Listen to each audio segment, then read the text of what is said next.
নমস্কার বন্ধুরা, welcome to Rupa's food story চ্যানেলে তোমাদের জানাই অনেক অনেক স্বাগত। আজকে তৈরি করব নানপুরি রেসিপি। নানপুরি তো সবসময় আমরা অনুষ্ঠান বাড়িতেই খেয়ে থাকি, খেতে কিন্তু খুবই ভালো লাগে এবং কিন্তু খুবই সুন্দর সফট আর নরমও হয়। আজকে সেই সফট নরম নানপুরি রেসিপি তোমাদের সাথে শেয়ার করব। কিভাবে তৈরি করলে নানপুরিগুলো এরকম বলের মতন ফুলে উঠবে এবং ভীষণ সফট আর নরমও কিন্তু তৈরি হবে। আর যে সমস্ত টিপসগুলো বলবো সমস্ত টিপস ফলো করলে তোমরাও কিন্তু বাড়িতে এইভাবে ফুলকো ফুলকো বলের মতো নানপুরি খুব সহজেই তৈরি করে নিতে পারবে। সামনেই পুজো আসছে আর কয়েকটা দিন বাকি, তাই পুজোর দিনগুলোতে যে কোনো দিন তোমরা এরকম নানপুরি কিন্তু সকালে ব্রেকফাস্টে বা রাতে ডিনারে তৈরি করে নিতে পারো। আর ভেতরটা হবে এরকম সুন্দর জালিদার। চলো তাহলে ঝটপট শুরু করে দিই আজকের রেসিপি। এখানে আমি একটা বাটি মেপে এক বাটি ময়দা নিয়ে নিয়েছি। তা এখানে দিয়ে দিয়েছি টক দই। যতটা ময়দা নেবে তার হাফ পরিমাণ, এখানে হাফ পরিমাণের থেকে একটু কম টক দই নিয়ে নেবে। তারপরে দিয়ে দিয়েছি স্বাদ অনুযায়ী লবণ আর দিয়ে দিয়েছি স্বাদ অনুযায়ী একটু চিনি। যেহেতু টক দই দিয়েছি তার স্বাদের ব্যালেন্সটা ঠিক রাখার জন্য দিয়ে দিয়েছি একটু চিনি। তারপরে দিয়ে দিলাম এখানে আমি এক চামচ, ছোটো চামচের এক চামচ পরিমাণ বেকিং পাউডার আর হাফ চামচ পরিমাণ দিয়ে দিয়েছি বেকিং সোডা। ময়ামের জন্য দিয়ে দিয়েছি সাদা তেল। প্রথমে এগুলোকে ভালো করে মেখে নিয়েছি। অর্ধেকের থেকে বেশি মাখা কিন্তু এটা দিয়েই হয়ে গেছে আমার। তারপরে আমাদের নিতে হবে উষ্ণ গরম জল। উষ্ণ গরম জল বলতে যেরকম তুমি আঙুল দিয়ে সহ্য করতে পারবে সেই রকম পরিমাণই গরম নেবে। তারপর খুব ভালো করে এরকম সফট নরম করে কিন্তু ডোটাকে মেখে নেবে। মাখা হয়ে গেলে তারপর এখানে আমি সাদা তেল নিয়ে নিয়েছি। সাদা তেল দিয়ে পুরো ডোটার গায়ে কিন্তু সুন্দর করে মেখে নেব, যাতে আমাদের ডোটা শক্ত না হয়ে যায়। ওপরটা যাতে একটা শক্ত ভাব না চলে আসে, সুন্দর করে এরকম সাদা তেল মাখিয়ে নিতে হবে। তারপর এটাকে আমরা ঢাকা দিয়ে রেস্টে রেখে দেব অন্ততপক্ষে 2 ঘন্টার জন্য। তোমাদের হাতে যদি কম সময় থাকে তাহলে অন্তত 1 ঘন্টার জন্য তো তোমাদের রেস্টে রাখতেই হবে, তা নাহলে নানপুরিগুলো সুন্দর ফুলবে না আর সফট আর নরমও কিন্তু হবে না। আমি 2 ঘন্টা পর দেখো ফিরে এসেছি। না, আমার ডোটা কিন্তু অনেকটাই ফুলেছে, তবে এটা কিন্তু আরও ফুলবে যদি আমি আরও বেশিক্ষণ এটাকে রেস্টে রাখি।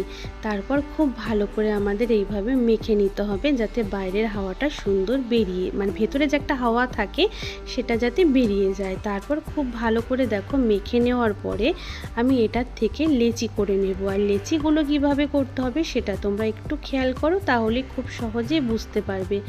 ময়দাটাকে সুন্দর করে দেখো আমাদের এইভাবে ধরে দেখো এইভাবে সুন্দর করে কিন্তু এইরকম করে হাতের মুঠোর মধ্যে নিয়ে তারপরে কিন্তু আমাদের লেচিগুলো করে নিতে হবে। নর্মালি যেভাবে আমরা লুচির জন্য করে থাকি সেইভাবে করলে হবে না। নানপুরি করার সময় কিন্তু এইভাবেই লেচি করা হয়, হাত দিয়ে টেনে টেনে সুন্দর করে কিন্তু। তারপরে দেখো হাতের এইভাবে চেপে নিয়ে দেখো তারপরে কিন্তু এইভাবে আমরা লেচিগুলোকে তৈরি করে নিয়েছি। তার সমস্ত লেচিগুলো তৈরি হওয়ার পরেই কিন্তু ভালো করে সাদা তেল ওপরে মাখিয়ে রাখবে। মাখিয়ে রাখা হয়ে গেলে, মানে মাখা হয়ে গেলে তারপর এগুলোকে কিন্তু ঢেকে রেখেই তোমরা কিন্তু বেলে নেবে। বাইরে রাখবে না, যতটা সুন্দর ঢেকে রাখতে পারবে নানপুরিগুলো ততটাই ভালো হবে। দেখো তারপর একটা লেচি নিয়ে খুব সুন্দর করে কিন্তু আমি বেলে নিয়েছি। দেখো আমি প্রথমে 2-3টে মতন আমি বেলেছি, তবে খুব বেশি কিন্তু লেচি একবারে বেলে ভাজবে না, তাহলে কিন্তু ভালো হবে না। তেলটা বেশ সুন্দর করে প্রথমে গরম করে নিয়ে আমি তেলটাকে মিডিয়াম ফ্লেমে রেখেছি। তারপরে একটা দেখো নানপুরি ছেড়ে দিয়েছি। তারপরে এখান থেকে কিন্তু যখনই দেখো নানপুরিটা ওপরে ভেসে উঠেছে, ওপর থেকে কিন্তু আমাদের এইভাবে খুন্তি দিয়ে তেল ছড়িয়ে দিতে হবে ওপরে, যাতে নানপুরির ওপরটা সুন্দর ফুলে ওঠে। আর দেখো কত সুন্দর কিন্তু ফুলে উঠেছে, একদম ফুলকো বলের মতন। সমস্ত নানপুরিগুলোই কিন্তু এইভাবে বলের মতোই কিন্তু ফুলকো ফুলকো হবে। আর খুব ভালো করে মাখা হলে কিন্তু নানপুরিটা কিন্তু এরকম পারফেক্ট তৈরি হবে। আমি যেভাবে মেখেছি তোমরাও কিন্তু ঠিক সেইভাবেই মাখবে, তোমাদের নানপুরিগুলো কিন্তু এইরকমই ফুলকো ফুলকো হবে। দেখো আমার নানপুরি কিন্তু একদম রেডি হয়ে গেছে একটা, আর বাকিগুলো এইভাবেই আমি ভেজে নিয়েছি, তারপর প্লেটে সার্ভ করে নিয়েছি। সমস্ত নানপুরিগুলো কিন্তু আমি এইভাবে কিন্তু ফুলকো ফুলকো করে ভেজে নিয়েছি। দেখো তার সমস্তগুলো যদি ভেজে দেখাই অনেকটা বড় হয়ে যাবে ভিডিও, এর জন্য আমি একটাই তোমাদের ভেজে দেখিয়েছি। আর দেখো কতটা সফট আর নরম, আর নানপুরিগুলো কিন্তু অবশ্যই একটু মোটা মোটাই হয়, কিন্তু একদম পাতলা হয় না। আর দেখো একটা ছিঁড়ে দেখাচ্ছি, ভেতরটা কত সুন্দর জালিদার তৈরি হয়েছে।